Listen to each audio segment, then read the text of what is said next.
మూడు అసెంబ్లీ స్థానాల్లో by election జరిగాయి. మూడిట్లో 2 బీజేపీ పార్టీ ఓడిపోవడం జరిగింది. బీజేపీ అభ్యర్థులు ఓడిపోయారు. గుజరాత్లో తప్ప మిగతా 2 చోట్ల కూడా బీజేపీ అభ్యర్థులు ఓడిపోయారు. గుజరాత్లో బీజేపీ గెలిచింది, మధ్యప్రదేశ్లో కాంగ్రెస్ పార్టీ, బీహార్లో జనస్వరాజ్ పార్టీ గెలిచింది. జనస్వరాజ్ పార్టీ తరఫున డైరెక్ట్గా ఆ పార్టీ అధ్యక్షుడు ప్రశాంత్ కిషోర్ గారు డైరెక్ట్గా పార్టిసిపేట్ చేయడం జరిగింది. బీహార్లోని బంకీపూర్ అసెంబ్లీ నియోజకవర్గ ఉప ఎన్నికల్లో ప్రశాంత్ కిషోర్ గారు విజయ దుందుబి మోగించారు. బీజేపీకి మంచి పట్టున ఉండే నియోజకవర్గం, దాదాపు 3 దశాబ్దాలుగా గెలుస్తూ ఉండే నియోజకవర్గం అది. అటువంటి నియోజకవర్గంలో మరో పార్టీ గెలవడం అంటే సామాన్య విషయం కాదు. తొలి ప్రత్యక్ష ఎన్నికల్లోనే ప్రశాంత్ కిషోర్ గారు గెలవడం జనస్వరాజ్ పార్టీకి ఇది తొలి అసెంబ్లీ విజయం అనేసి తెలుస్తుంది. సో తొలిసారి ప్రశాంత్ కిషోర్ గారు చట్టసభలో కూడా అడుగు పెట్టబోతున్నాడు. బీజేపీకి 30 ఏళ్ళుగా కంచుకోటగా ఉన్నటువంటి బంకీపూర్లో కేవలం 30 రోజుల పాటు శ్రమించి ప్రశాంత్ కిషోర్ గారు గెలవడం జరిగింది. బీజేపీ ఓటమి వెనుక అనేక ముఖ్య అంశాలు కూడా ఉన్నట్టుగా తెలుస్తుంది.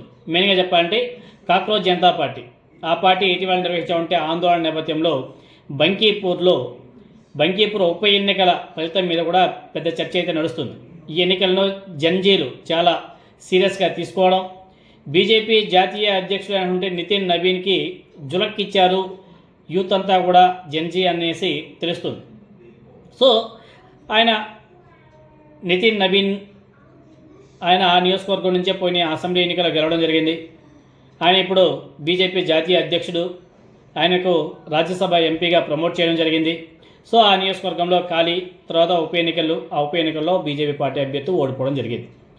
రాజ్యసభకు వెళ్లేందుకు ఆయన స్వయంగా వదులుకుంటే సొంత నియోజకవర్గం బంకీపూర్లోనే బీజేపీ ఓటమి చెందడం నిజంగానే బీజేపీని నిరాశలోకి నెట్టేసింది. అంతకుముందు బంకీపూర్ నియోజకవర్గంలో వరుసగా 2010, 2015, 2020, 2025 ఈ 4 సార్లు అసెంబ్లీ ఎన్నికల్లో నితిన్ నబీన్ గారు గెలిచారు. అలాగే 1995 నుంచి అనుకుంటా అసెంబ్లీ ఎన్నికల్లో నితిన్ నబీన్ గెలవడం జరిగింది. 1995 నుంచి బంకీపూర్ అసెంబ్లీ స్థానాన్ని బీజేపీ ఎప్పుడు కూడా కోల్పోలేదు ఇప్పటివరకు.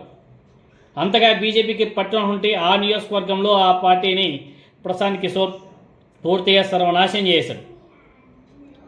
నితిన్ నబీన్ బీజేపీ జాతీయ అధ్యక్షుడైన ఆయన రీసెంట్గా కాక్రోచ్ జనతా పార్టీ మీద తీవ్ర విమర్శలు చేస్తూ ఆ పార్టీని వైరస్తో పోల్చారు. ఆయన ఇటీవల మాట్లాడుతూ దేశంలో వైరస్, కాక్రోచ్ లాంటి పార్టీలు వస్తున్నాయి, ఇవి దేశాన్ని లోపల నుంచి బలహీనపరచాలని చెప్పేసి చూస్తున్నాయి, దేశాన్ని ముక్కలు చేయాలనుకునే టుకుడే గ్యాంగ్లో ఇవి కూడా ఒక భాగం అని చెప్పేసి జాతీయ అధ్యక్షుడు మాట్లాడడం, తర్వాత ఈ వ్యాఖ్యల మీద రాజకీయ దుమారం రేగడం, అదేవిధంగా సీజేపీ వ్యవస్థాపకుడు అభిజిత్ దీప్కే గారు స్పందిస్తూ మమ్మల్ని టెర్రరిస్టులు, వైరస్ అని పిలుస్తున్నారు, కానీ మేము విద్యార్థుల సమస్యల కోసం పోరాడుతున్నామని చెప్పేసి ఆయన ప్రస్తావించడం జరిగింది.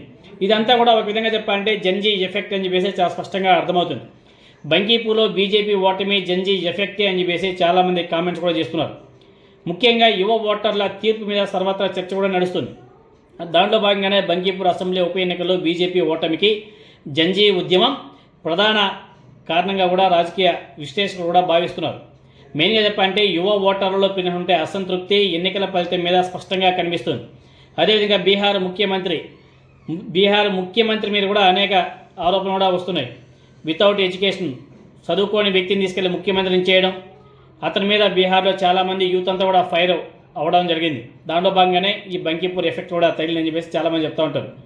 సో జంజీ కార్యకర్తలు సోషల్ మీడియా వేదికగా విస్తృత ప్రచారం కూడా నిర్వహించారంట. ఉద్యోగాలు, పరీక్షల యొక్క పారదర్శకత, విద్యా సంస్కరణల అంశాలని యువత బలంగా ప్రస్తావించడం, అదేవిధంగా కాక్రోచ్ ఉద్యమంలో బీహార్ యువత కూడా చాలా సీరియస్గా పార్టిసిపేట్ చేయడం, జంజీ ప్రభుత్వ విధానాల మీద ప్రశ్నలు లేవనెత్తుతూ యువ ఓటర్లను చైతన్యపరచడం జరిగింది. సో మొదటిసారి ఓటు వేసినట్టు యువతలో గణనీయమైన మార్పు కూడా కనిపించింది. దాంట్లో ఎటువంటి డౌట్ అయితే లేదు. ప్రతిపక్షాలకు మద్దతుగా డిజిటల్ ప్రచారం కూడా ఊపందుకోవడం, జంజీ ఉద్యమం స్థానిక సమస్యల్ని ఎన్నికల ప్రధాన ఎజెండాగా మార్చడం, దీంతోనే బీజేపీ సాంప్రదాయ ఓట్ బ్యాంకింగ్లోనూ కొంతమేర చీలిక ఏర్పడినట్టు తెలుస్తుంది. సో ఈ ఫలితం యువత రాజకీయ ప్రభావాన్ని మరోసారి దేశవ్యాప్తంగా చర్చాంశంగా మార్చింది అనేసి కూడా చెప్పుకోవచ్చు. ఇక్కడ ఇంకొక పాయింట్ ఏమంటే రాజకీయ నాయకులకు కన్సల్టెన్సీ పేరిట కార్పొరేట్ కల్చర్ని అలవాటు చేసి దేశవ్యాప్తంగా పార్టీల కార్యకర్తల మధ్య తీవ్రమైన గ్యాప్ క్రియేట్ చేసి పార్టీలో కుప్పకూలిపోయేలా చేసినటువంటి ప్రశాంత్ కిషోర్ ఎమ్మెల్యేగా గెలవడం, అది కూడా బీజేపీకి కంచుకోట, పైగా ఆ పార్టీ జాతీయ అధ్యక్షుడు సిట్టింగ్ స్థానం. అలాంటి స్థానంలో బీజేపీ ఓడిపోయిందంటే చాలా సర్ప్రైజింగ్.